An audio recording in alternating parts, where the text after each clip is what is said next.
Can what you eat actually contribute to hair loss? It's a question more people are asking, and the answer is more nuanced than you might think. Hi, welcome back to Bolt Pharmacy.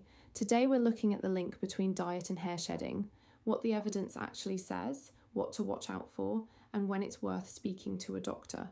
So let's start with the most important point. No single food directly causes hair loss, but certain dietary patterns can disrupt the hair growth cycle and contribute to increased shedding over time. Here's why. Your hair follicles are among the most metabolically active structures in your body. They need a steady supply of protein, vitamins, and minerals to keep growing properly. When your diet is lacking in those essentials, your body starts to prioritize vital organs, and hair, being non-essential, gets deprioritized. That's when shedding can increase or regrowth can slow down. One condition this can lead to is called telogen effluvium, where a large number of follicles prematurely enter the resting phase, causing diffuse shedding across the scalp. Importantly, this shedding typically begins 2 to 3 months after the dietary trigger, so it's not always obvious what caused it. Once the underlying cause is addressed, recovery generally happens over 6 to 9 months. It's also worth knowing that non-dietary triggers, like postpartum hormonal changes, are a common cause of telogen effluvium too. So diet is just one piece of a bigger picture. So which dietary patterns are most linked to this?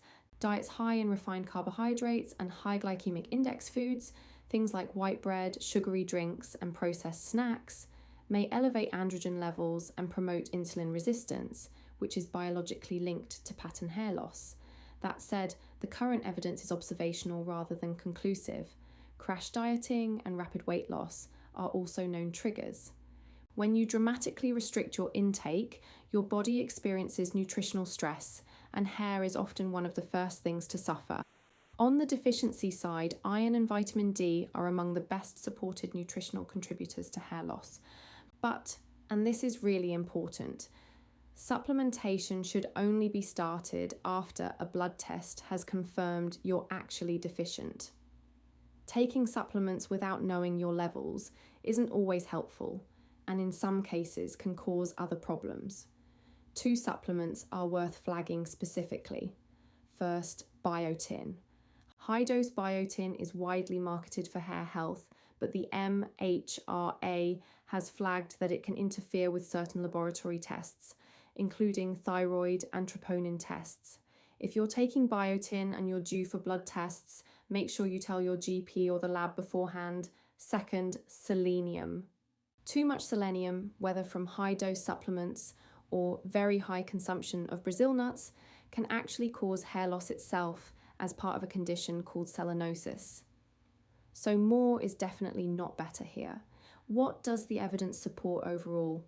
Rather than cutting out specific foods, a balanced and varied diet aligned with the NHS Eat Well guide is the most evidence-backed approach. Plenty of protein, a good range of fruits and vegetables, whole grains, and not over-relying on supplements unless you have a confirmed deficiency. If you're concerned about hair loss, it's worth speaking to your GP or a healthcare professional.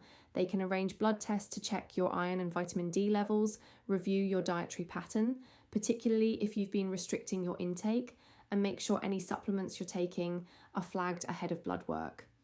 And if you're noticing significant or sudden shedding, patchy loss, or shedding that isn't improving after several months, do get that checked out. Hair loss can have multiple causes. Hormonal, autoimmune, and genetic factors all play a role, and a healthcare professional can help identify what's actually going on for you.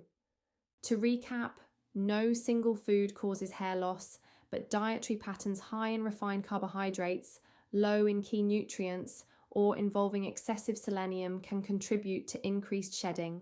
Always confirm a deficiency with a blood test before supplementing, and a balanced, varied diet remains your best long-term strategy. This video is for general information only and doesn't replace advice from your GP, pharmacist, or dermatologist.